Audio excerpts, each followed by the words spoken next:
Okay, got my potions, got my antidotes. I'm bringing Lapras just in case I have to serve. Okay, looks good. All right, here we go. Here comes Gary. Gary, stop looking at your Pokedex like you don't see me. You're not cool, bro.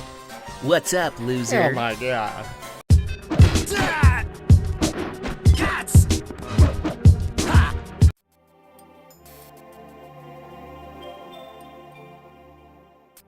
Otherwise known as Blue or Green, Gary Oak was created to be the rival of the player in Pokemon Red and Green version released on February 27th, 1996, which is 30 years ago as of the time of this video. Video games are a different medium from movies, shows, or books. It is an interactive medium, and as such, any artistic goals are better suited to the land of interactivity than those of passivity.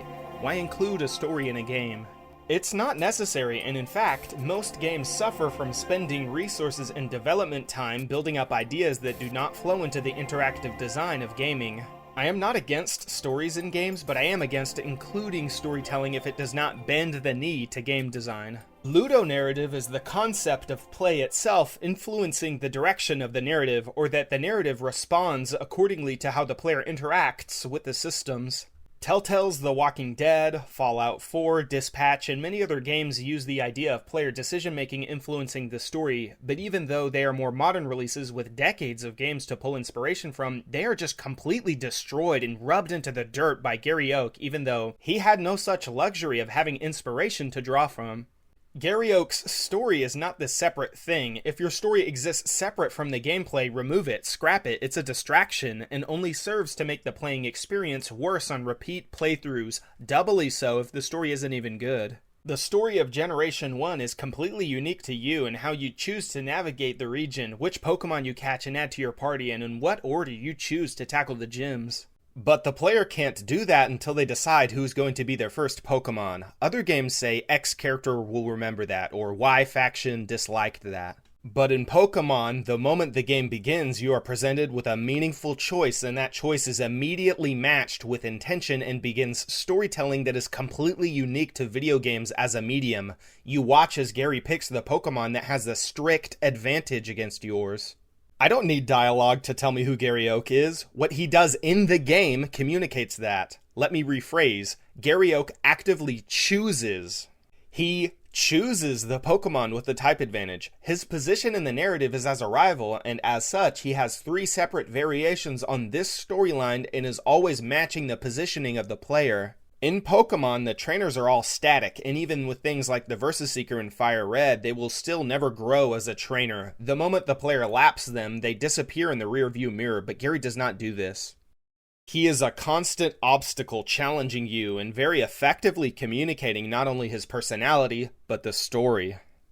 In Pokemon, catching them is the whole point. What makes Gary so genius is that his team is changing constantly. He's adding Pokemon, taking them out, leveling them up, and evolving them in step with the player. A rival is a mirror. They shouldn't exist for the sole purpose of being beat up. They exist to reflect the main character in a story, or in real life, you and another person become rivals to push each other to greater heights than you could have ever achieved alone. The starter that he chooses in the beginning is not the only choice Gary Oak makes. Upon selecting Bulbasaur, Squirtle, or Charmander, Gary Oak will then branch out to Exeggutor, Gyarados, and Arcanine depending on who is his starter. If it was Charmander, then he carries Exeggutor and Gyarados, effectively demonstrating that Gary Oak himself was smart enough to know that diversifying his types was in his best interests if he wanted to become the greatest trainer of all time. In a story, you don't want to have your characters say one thing and then do another. That's what we call bad writing, or at our most charitable, out-of-character moments.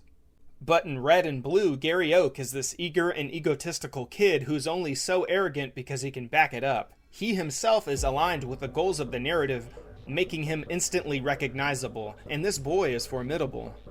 His personality perfectly matches what he does in the game, that being selecting the Pokemon to deliberately counter yours, beating all of the gyms before you, and ultimately ending with him becoming the Pokemon champion of Kanto. He's arrogant because he fucking wins. In the narrative, basically the only one he even loses to is you.